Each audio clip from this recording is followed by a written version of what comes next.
Welcome to 20 Minute Tabletop, a podcast about board card and miniature games. I'm your host Tom, and today I'm going to be doing a solo cast about the enigmatic realm of the Guilt Shelf. Those games that stare at us across the room, reminding us of all our unfilled promises, that moment of glee when we bought them thinking, I can't wait to get this to the table, and yet 6 months later, 1 year later, 2 years later, a decade later, these games are hidden right at the back of your Kallax shelf, reminding you that you're a bad human.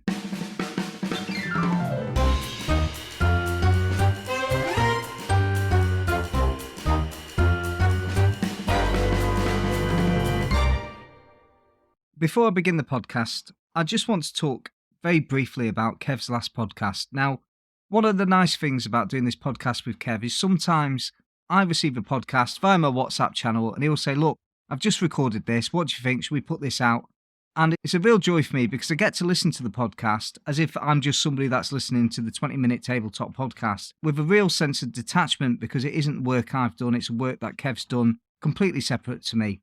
And I must say, I absolutely adored his last episode number 40, which was titled Fighting Fantasy Arkham Horror Living Card Game and Spire's End.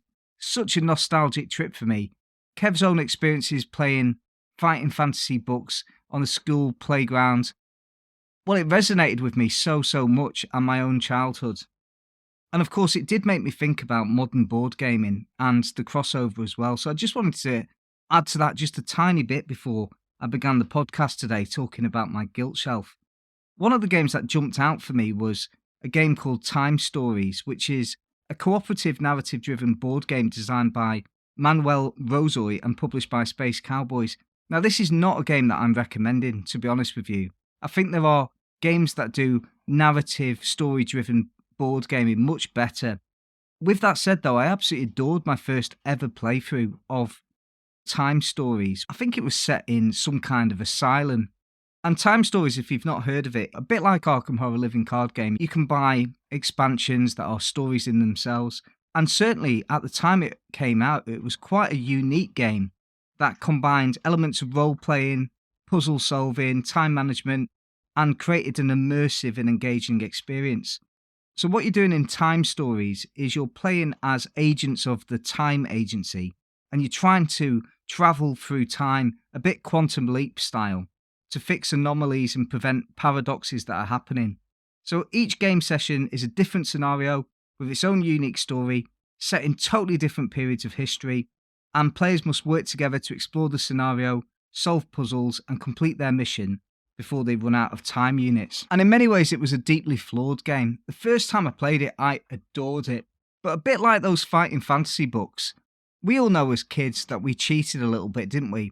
What happened is you took the wrong journey and you went down one path when you should have gone in the cave, or you poked a goblin when you should have given him a cake, or whatever the decision was that you were faced at the time. So you kind of just moved back a few pages and modded the rules as you went. Time Stories was very much like that, except you couldn't do that. What you had to do is you'd play the game and you'd run out of time units and you'd have to start right at the beginning.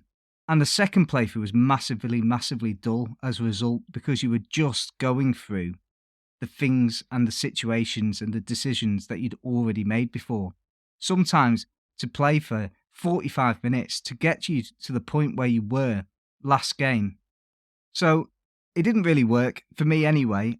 I was happy to have played it, but it did make me think about that when Kev was talking about these interactive fiction narrative crossover board game. And I just wanted to mention that before I started today. And just to say, if you haven't listened to that podcast one more time, go back and listen to episode 40. I thought it was an absolute banger of a podcast. But anyway, what I'm going to be doing today is talking about my Guilt Shelf. So in this podcast, I'm going to be making a formal apology to the games Village, Seasons, Istanbul, Escape from Colditz, Starfighter, Lords of Zidit, Twilight Struggle, Terra Mystica, and a special mention as well to Imperial Assault and also Gloomhaven Jaws of the Lion. So first up, let's talk about Village. This game has a bit of everything. It's a worker placement, resource management game, and it's a generational storytelling game. In Village, you're not just overseeing a family, you're overseeing a generation of a family. Villagers are born, they work, they age, and then they die. And it's all about managing your village's progress through the years. Village I bought, like many of the games on my guilt shelf, because it was cheap. There was one day on Amazon where Village cost a meagre £10, and a game that had been nominated for the Kennerspiel des Jahres, a game that I'd watched reviews of, it was an absolute no-brainer that that game needed to be added to my collection. And yet it's never been played. In fact, the only time I've ever actually got Village onto the table was when I was having a look at the components and I was sticking little stickers on the meeples there, giving them numbers. I remember at the time I was sat on a table outside in a rare sunny day during the British summer with my son. And he was very young at the time and he had a big glass of water. And I said to him, listen, I'm going to set up a board game. You can't spill the water. And he told me in no uncertain terms that he absolutely wouldn't. And inevitably, there was a spillage in the village. And there was only a minute level of water damage to the game. But I think one of the reasons that it stayed on the guilt shelf is because it is associated with this moment of agony and pain. But Village is a game that I want to play. Next, we have a game called Seasons. And that is a game that is set in a world where you're a powerful wizard competing in a 3-year tournament to become the Archmage of the Kingdom. Seasons is a game that has fantastic, massive, chunky dice, and I know this because I've taken it out of the box, and it is a game that is really highly rated. Again, the reason I bought Seasons was because it was cheap. This was a drive all the way to somebody's house in order to pick up this game for £10. It's a game that's nearly got played on a number of occasions. I've taken it to a pub a few times.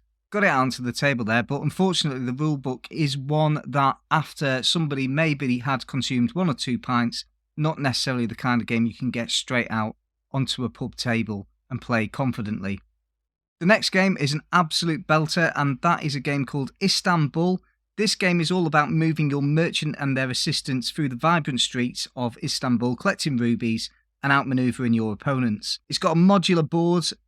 I know this, again, because I've taken it out, put it on the table, set it up, looked at the rules of it, but not played. And that modular board means that you get new and exciting layouts of the city, and it's a resource management game that keeps you on your toes. This is one of the games that I think is probably on a lot of people's must-try list, and yet for some reason it's a game that I've never managed to get to the table. I don't know what it is these days. I think perhaps certainly as I've evolved as a board gamer, there is something about this Euro-style theme-like game that is starting to appeal to me less. And when I do have people round, I am starting to be more driven to area control games like Inish, Blood Rage or Cyclades. It is a game that I absolutely want to play. I know its reputation. I've seen the reviews. I was even tempted by the big box when it came out at one point. But the reality is when people come round to my house these days, and I've got the option of something like Blood Rage, which has got a beer and pretzels kind of vibe, all rising sun, then bringing out a sort of drab-looking box, I feel the same way about Castles of Burgundy, which I know is absolutely brilliant as a board game. It's wonderful, and I've played it, I recognise the elegance, the design, but it's not necessarily a game, given the option of 100 games in the collection, that I'm going to grab on a games night when other games are shouting at me with titles like Blood Rage or the Castles of Burgundy. Now that's not to say that I am not into those kind of games. It's just that at this particular moment in my life in board gaming, these are the games that are drawing and calling to me a little bit more when people come round. I kind of see Istanbul and games like Castles of Burgundy as a Sunday night red wine kind of game. And I might be completely wrong about Istanbul. It's on my guilt shelf. I've never played it. Maybe it is a wonderful game for 3 or 4 people to come round and have a few beers to. But for me, they just feel like the kind of Sunday evening. There's a fire on. The lights are kind of dim. It's a chilled out, lovely strategic game that isn't necessarily what you're going to have lots of people come round to do. And yet I'm not belittling it. I am absolutely desperate to try it, but that's just me explaining to myself why it's never hit the table. Next up is a really bizarre one. It's Escape from Colditz. Now, a good friend of mine that I worked with for many years isn't a board gamer, but when I talk to him about board games, because invariably I do talk about board games with people, the game he always brings up from his childhood is Escape from Colditz. And it's a classic game. It's a piece of gaming history to a degree. What I learnt about Escape from Colditz is it was designed by Major Pat Reed, who was actually a former prisoner of war who was held at Colditz Castle during World War II. Now, if you've never heard of it, it's essentially a game where you're trying to execute a daring escape from the infamous fortress.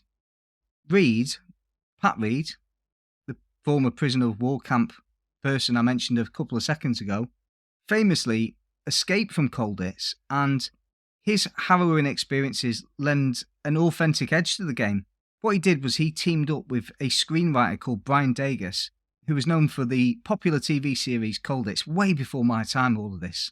Because I think Escape from Colditz was 1973 when it came out. But the two of them brought the game to life, and it was massively popular when it came out. Obviously, by modern standards, massively flawed as well. How it works is one player takes on the role of the German guards, while the other play the Allied prisoners, each with their own unique escape plans, and it's a game of strategy, tension, and the thrill of the escape, apparently, but it's probably a bit rubbish. Now, the reason I picked up the game was I did question about whether it would be a nice present for that aforementioned friend, whether he would want that. He was coming up to a 50th birthday, and I kind of picked it up. I saw it at a car boot sale. It's a pristine condition, and the person wanted £10 for it, so I picked it up and I thought, well, I could always give it to him as a birthday present. And then in a passing conversation, I realised that he probably wouldn't want that, so in the end I got him what any 50-year-old man would want, which was a nice bottle of wine instead. So it's sitting on the shelf. I don't know if it's going to get played. If I do play it, certainly won't be with a gaming group. It will probably be with my children, who are currently a little bit interested in the war. So that's Escape from Colditz, and that's why I own that. And that brings me to another car boot find, and that's a game called Starfighter by Istari Games. It's a 2-player tactical card game that is pitting starfighters against each other in epic space battles. And I say epic space battles, but I don't really mean epic space battles, because if you look at the BGG rating, the game looks pretty rubbish. Maybe that's a bit harsh. I've not played it, but certainly it's not a game that people were raving about and one that has lasted the test of time. For me though, when I see a modern board game and I see the price of 50p, I just have to pick it up. So that's on the guilt shelf. And again, when will I get a chance to play this 2-player game? Well, the answer is probably never. And if I was sensible, I'd probably pass it back to a charity shop so that somebody else could take the opportunity. But maybe it's great. And that's the difficulty, isn't it, when you've got a guilt shelf? There's always that little bit in the back of your brain going, yeah, but don't give it up, because you got it now, and I'm sure you'll get to the table some point, and maybe it's really good. So I'm not going to get rid of it, and I will play it, but I haven't for, I think, 4 years now. So there you go. Now the next one is one that I totally regret. Now that is Lords of Ziddit. That's a game that came out many a moon ago. And if you rearrange the words Ziddit, then you get Dixit, because I believe Lords of Ziddit came from the same universe as Dixit. Now obviously Dixit was a multi-million selling game. And obviously what they did with Lords of Ziddit was overproduced it, thinking it would also sell. And it didn't. It got lukewarm reviews from Shut Up and Sit Down. And yet there I am, 5 or 6 years later, seeing a flash sale on Amazon where it came up for £10. And I bought it, I got it, I looked at it, and that game is never getting played. If you're unfamiliar with it, what you're doing in the game is you play as one of the heirs to the Kingdom of Ziddit, travelling across the land to recruit soldiers, build guilds, defeat threatening monsters. And it's a game, I think, that's got like a programmed movement mechanic, a bit like Robo Rally, but not as good. And here's another game on the list. It's Twilight Struggle. Now, I must confess, with this one, I haven't had the game long enough to feel too guilty about not playing it, but it is on the guilt shelf. And as every month passes, because it's been 3 or 4 now, the guilt is rising. I will play this one though. This game is a must play. It's a 2-player game that simulates the geopolitical tension of the Cold War between the United States and the Soviet Unions, and players engage in a tug-of-war for global dominance through card-driven events and strategic manoeuvring. It's highly regarded, it's historically immersive, and it's got deep strategy, and is a wonderful game. I know this is one that Kevs has played as well, and he tells me that it is absolutely brilliant. So when I saw it at a car boot sale, again, £10, how could I leave it there? I had to pick it up and bring it home. But this one will be played. And finally we got Terra Mystica. Now this was another game I picked up in a flash sale from Amazon. Halved the price, it was £25, and there's more wood in this game than you'd find in a lumberjack's backyard. Now this is an interesting one actually, because the price was so good, I had to share it with my gaming group, and simultaneously, me and another one of the gaming group bought that game, which is, as you know, completely unnecessary. We do that a lot as a gaming group. You go around to each other's houses and you play a game that you think, I've got to own this. And so you go home and buy it. And then there's part of your brain going, why did I do that? I'm only ever going to play that game with the person that owns the game anyway. And you want to have it. And then it becomes a part of your own guilt shelf. Now, what happened there was I bought that game. My friend bought that game. The difference between us was, though, that he played a lot of that game on Board Game Arena, so he was really, really good, as were a couple other players in the gaming group. So I did play his copy once. My copy is Unplayed, opened and punched, but Unplayed, and I played his copy once, and I got absolutely battered that night. It was a bit like I remember in about 1997 when a friend of mine told me that Tony Hawk's Pro Skateboarding was one of the best video games that I would ever play. And I wanted to play it, but he played it and he got these combos off and he was racking up points. Goodness knows what he was doing. And I had to go and essentially just fell off a skateboard. And it was the first time and only time I ever played Tony Hawk's because I realised that 100 hours of gaming experience difference between the two of us meant that I was never going to be able to play that game with him and have a good time. I just simply couldn't catch up. And whilst I loved playing Terra Mystica that night, I recognised how good it was. The theming of it as well for me was brilliant. But there's such a meta to that game as well. People start talking about the different factions you can play and how they work differently. And for some people, it's a hobby game in itself. For me, though, I had the one game of it, did so badly. I'm not talking I'm having a strop because I didn't do quite as well as my friends. It was as clear as light versus dark or cold versus hot. I was doing nothing. I hadn't expanded at all, whereas they were dominating the board, and it was one of the most embarrassing board gaming situations I've been in for a while. So would I play it again? Well, yes, but I'd almost need to find a brand new gaming group. So sorry if any of my gaming group are listening to this, but you're out now. I'm going to have to find a new, fresh Terra Mystica group. I would play it again. I would play my copy, but the skill difference in that game seemed to feel limiting to me, really. If you're unfamiliar with Terra Mystica, I probably should have done this first. I'm just presuming a lot of you that listen to this will know this classic game anyway, because it's quite old. It's been rethemed several times.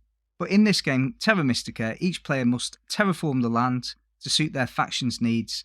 It's a resource management, strategic building game, and it takes careful planning. It demands foresight, adaptability, and it's a really, really unique and challenging experience. And it was for me that night. And I haven't played it since. And I've never played my copy.